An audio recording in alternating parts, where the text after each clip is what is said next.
喜爱台剧、热爱台剧的观众们，欢迎您来到 YouTube 的台剧情报室。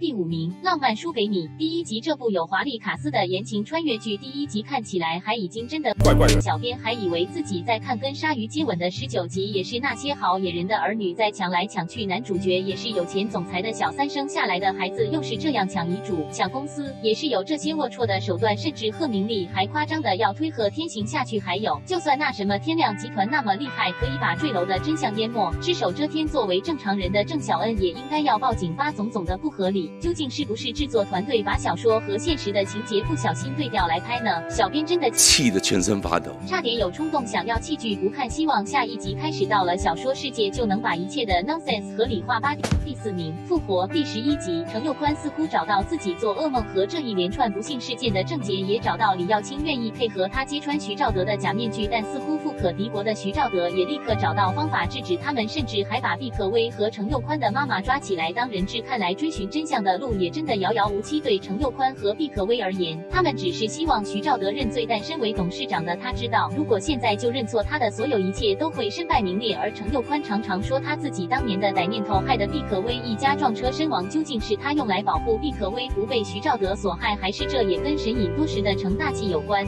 第3名，若是一个人。第8集，在这一集里，丁志明终于鼓起勇气，在方嘉莹的鼓励下，不计前嫌的跟他母亲相认，甚至还让他妈搬进他家住。丁志明和他妈能够团圆，那固然真的皆大欢喜，但现实中往往基于彼此的执着和所谓的面子、怨恨和不解，可能常埋心中。如果丁志明他妈真的走了，那他就可能一辈子也没办法知道母亲的遭遇。而那个柯博文也真的有点死缠烂打，人家方嘉莹也已经斩钉截铁的 say no。发好人卡他仍深信，经过半年的时间冲刷后，他的女神也能够对他改观。小编真的为柯博文的处境感到悲哀。当大家听到他的故事，可能会取笑他的痴情，就像《想见你》里的莫俊杰一样，明知道人家看似已经心有所属，但仍放不下，坚持要等到所爱的陈韵如喜欢他才甘心。但往往有时候我们就是那个义无反顾、死心塌地的他们，只是我们不知情而已。第2名，我的婆婆怎么那么可爱。第1、2集，当初还以为40集会不会太冗长，没想到节奏上算明快，在首2集就大概已经交代了角色们的背景和性格，也看到林采香的每个子女忠孝仁爱信，他们鲜明的性格特征，有的忙于赚钱投机，有的宁愿亏钱也沉醉在事业中，有的把孩子当成宝，有的把孩子当成负累，但共同点都是大家都以事业为重，一早就把家业抛诸脑后，只有秉信愿意继承家人的事业。甄鹤斋可惜他却英年早逝，留下 CEO 和甄鹤斋一个常居在闹市的小女人，要到那传统朴素的台南，还要面对找麻烦的婆婆和夫家，到底 CEO 会如何在一个充满冲突的家里生活？讲述婆媳关系的戏剧也很多，但看这一部以搞笑的方式呈现还蛮算特别的。而为什么不是林家的发贵会愿意留下来为甄鹤斋打拼？这是爱还是责任呢？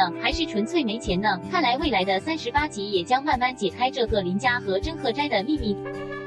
第1名，做工的人。第6集，最终回于彩蛋，前面好几集的欢乐气氛，到了这一集全都被悲痛掩盖。阿奇最后是选择要去安乐死，这虽然跟他乐天的性格有很大落差，但仔细想一下，阿奇也想到自己这样瘫痪的状态也必定成为家人们的负累，与其要勉强家人来换取自己的寿命，倒不如早点离开，来让他们早点解脱。而阿青面对他哥哥的愿望，虽然万分不愿意，还是要成全他。既然看他一个人死太残忍，倒不如一起走，回到天国。最后，他们2兄弟也离开了我们，虽然他们的肉体已经没有生命，但他们的坚毅乐观和乐善好施却留下来。多年后，珍妮花靠着阿青的钱脱离了做鸡的生活，小杰也继承父亲和叔叔2人的遗志，开了一间铁工厂。或许我们平常会在考量的是功名利禄，死后能够永垂千古，但阿奇和他的扑龙共3人组虽然只是小人物，甚至他们做的头路也不是什么被公认的高尚，什么医师、教师、律师的，他们也只是一个工人。大楼盖完后，大家只会感激工程师把房子设计得多漂亮，感激房仲介绍这么优质的物件，但往往他们的成功就是建基在无数工人们的血汗水，他们没有得到什么丰厚的薪水，每天就像阿全一样过着睡车上的生活，或者像昌哥担心房子会被都更掉，但他们深信他们所做的是对得起天地良心，为社会做贡献。当他们经过新落成的大楼时，他们会也可以很自豪告诉下一代，我就是为这片土地、这个城市付出的人，我们得要为做工的人致敬。这部戏剧里的故事真的非常的感动和发人深省，小编会给整部戏剧9.5分，如果有时间，小编可能会做一支影片再详细介绍一下哦。